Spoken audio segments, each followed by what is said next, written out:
ევროპის ქვეყნებში ტყის ხანძრების სეზონი უკვე პიკს აღწევს. ძალიან ბევრი ხანძარი დაფიქსირდა ჰაერის ტემპერატურის მატებასთან ერთად და ვიცით რომ ევროპაში მართლა რეკორდულად ცხელი ზაფხული არის წელს და იმატებს ხანძრების რიცხვი და ამბობენ რომ საქართველოშიც უკვე ძალიან სერიოზული რისკები ჩნდება. რამდენად მაღალია დღეს საფრთხე საქართველოში, რა წესები უნდა დავიცვათ ტყეში ყოფნის დროს ეს ძალიან მნიშვნელოვანია, იმიტომ რომ ექსკურსიების და გარე დასვენების პერიოდია და საერთოდ როგორ უნდა მოვიქცეთ, როდესაც შევამჩნევთ ხანძრის დეტალებს. ამ ყველაფერზე ჩვენ ვისაუბრებთ ეროვნული სატყეო სააგენტოს უფროსის მოადგილესთან ერთად. ის არის ნათია იორდანიშვილი, რომელიც ახლა სტუდიაში შემოგვიერთდება და ყველა შეკითხვაზე პასუხს გაგცემს. მობრძანდით ქალბატონო ნათია, აქტუალური თემა, იმიტომ რომ ზაფხულის სეზონია და ძალიან საყურადღებო თემა არის. კი ბატონო, შეიძლება ერთი ნამწვით ძალიან სწრაფად აალდეს და მერე უმართავი გახდეს პროცესი და ამიტომ აი მეტი ყურადღება რო გამოვიჩინოთ და რისკებისგან დავიცვათ თავი, მთავარ რეკომენდაციები გავცეთ. შუადღემშვიდობისა, მოგესალმებით და მივესალმები მაყურებელს და ძალიან დიდი მადლობა რომ გვაძლევთ საშუალებას ნამდვილად შევახსენოთ ჩვენს თანამოქალაქეებს აი ეს ელემენტარული წესები, რაც უნდა დავიცვათ გარემოში ყოფნისას, დასვენებისას, მიუხედავად იმისა, რომ საკმაოდ წვიმიანი გაზაფხული ხდება და ზაფხულიც არ აკლებს, აქტიური დასვენების პერიოდში გადავდივართ, ჩვეულებების პერიოდი იწება და ყველას სურს რომ გაატაროს ტყეში დრო და ამ დროს კიდევ უფრო ტემპერატურასთან ერთად კიდევ უფრო აი ეს დაუდევრობის რისკებიც იმატებს.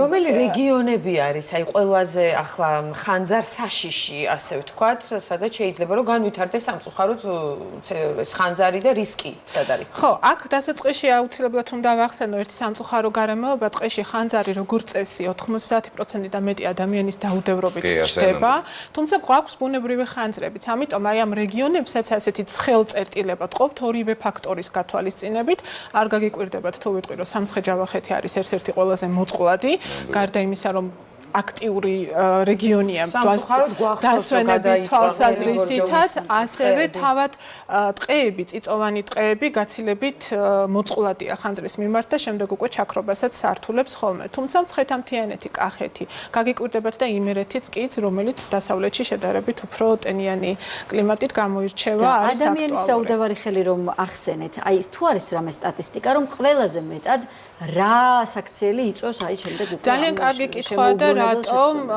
გონიათ რომ ხანძრის წარმოშობის წყარო ტყეში არის არასწორად დანთებული კოცონი ან უყურადღებოდ დანთებული კოცონი მხოლოდ. რა თქმა უნდა ასეთი შემთხვევებიც ხდება, თუმცა ის ნარჩენი რომელსაც ჩვენ ტყეში ვტოვებთ, პლასტიკატი, განსაკუთრებით შუშის ნამტვრევები, ალბათ ყველას უთამაშია ბავშვობაში ლინზის ეფექტი, მაღალი ტემპერატურის და მზის პირდაპირ სხივების შემთხვევაში პირდაპირ ხდება ალების წყარო. ნაგავი როგორ მოდატო ტყეში უდიერად გადაგდებული სიგარეტის ნამწვით, თუნდაც მანქანის ფანჯრიდან, როდესაც მაგისტრალზე მივდივართ.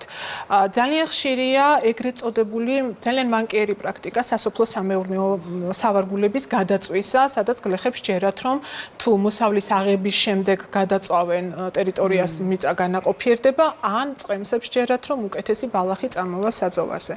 ან როდესაც ვასუფთავებთ საკარმიდა მონაკვეთებს და აი ამ ნარჩენის გატანა გვეზარება და ამასაც ვუკიდებთ ცეცხლზე, შემდეგ უკვე შეიძლება ეს ყველაფერი ტყეში გავრცელდეს. საკმაოდ დიდია ჩამონათვალი, თუმცა ის წესები, რაც უნდა დავიცვათ, არის საკმაოდ მარტივი, ამავდროულად შესასრულებელი. აქ ერთი მთავარი შეკითხვა არის, ძალიან ბევრს გონია, რომ კოცონის დანთება ტყეში საერთოდ არ შეიძლება. ასეა ეს თუ არა?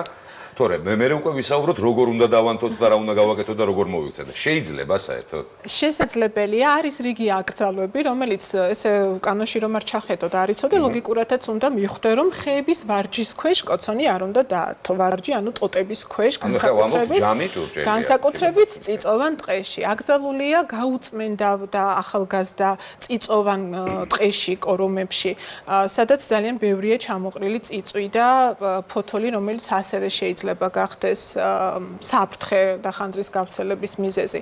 თუ ვანთებთ კოცონს და სხვა შორის სახელმწიფო ტყის ტერიტორიაზე გახლავთ ასეთი მოწყობილი საპიკნიკე ადგილებიც, სადაც სპეციალურად გამოყოფილი, აქ შეხვდებით საინფორმაციო გამაფრთხილებელ ბანერებსაც. ჩვენ დამატებით 300-400-მდე ბანერიც გავათავსეთ ასეთ ადგილებში და QR კოდის საშუალებით კიდევ უფრო დეტალურად შეიძლება გაეცნოს აი ამ წესებს, როგორ უნდა მოვაწყოთ, ან როგორ უნდა მოვიქცეთ, ან რა აკრძალვებს საკითხავები არსებობს ამასთან დაკავშირებით. თუმცა თუ ასეთი ადგილი არ გვხვდება, ჩვენ თვითონ შეგვიძლია ძალიან მარტივად მოვამზადოთ ცეცხლის დასანთები ადგილი. ასეთი კითხვა მექნება, თუ შეიძლება ძალიან ყოჩაღი რეინჯერები გვყავს ჩვენ და ძალიან ყოჩაღი მეხანძრემაშველები ღმერთ ვარ დაგვაჭიროს ამ თვალსაზრისით, რა თქმა უნდა და მშვიდობიანი დღე და ყამე მიცეთ ყოველთვის მათ. მაგრამ თუ შევნიშნეთ ჩვენ მათზე ადრე სიტყვაზე, რომ აი სადღაც რაღაცას უკიდია. ისე რომ ისინი ჯერ ყურად ხო, არ არის.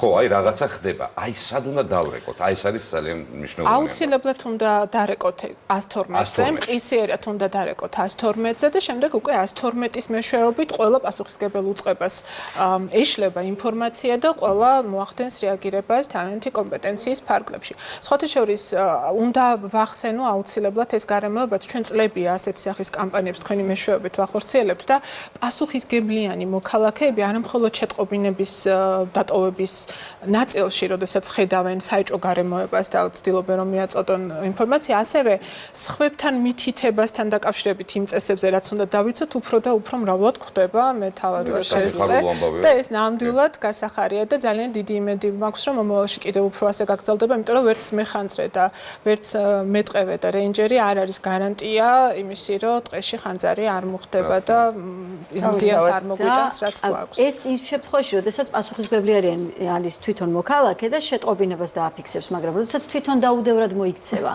და ეს გამოიწვევს ხანძარს, მასზე რა პასუხისმგებლობა შეიძლება იქნას საკმაოდ კაცრია სანქციები, მიუხედავად იმისა, რომ ჩვენი პირველ ესეთი მიზანი არ არის ვინმეს დასჯა და პრევენცია გვირჩევნია, გვიწევს ამ სანქციების გამოყენება. გახლავთ ადმინისტრაციული ჯარიმა უსაფრთხოების ხანძარს უსაფრთხოების წესების დარღვევაზე ტყეში ეს გახლავთ 300-დან 500 ლარამდე, თუმცა აქ არ მთავრდება საქმე და ყველა კონკრეტულ შემთხვევაში გარემოზე მიყენებული ზიანიც ანგარიშება და შემდეგ უკვე სისხლის სამართლის პასუხისმგებლობის საკითხი დგება.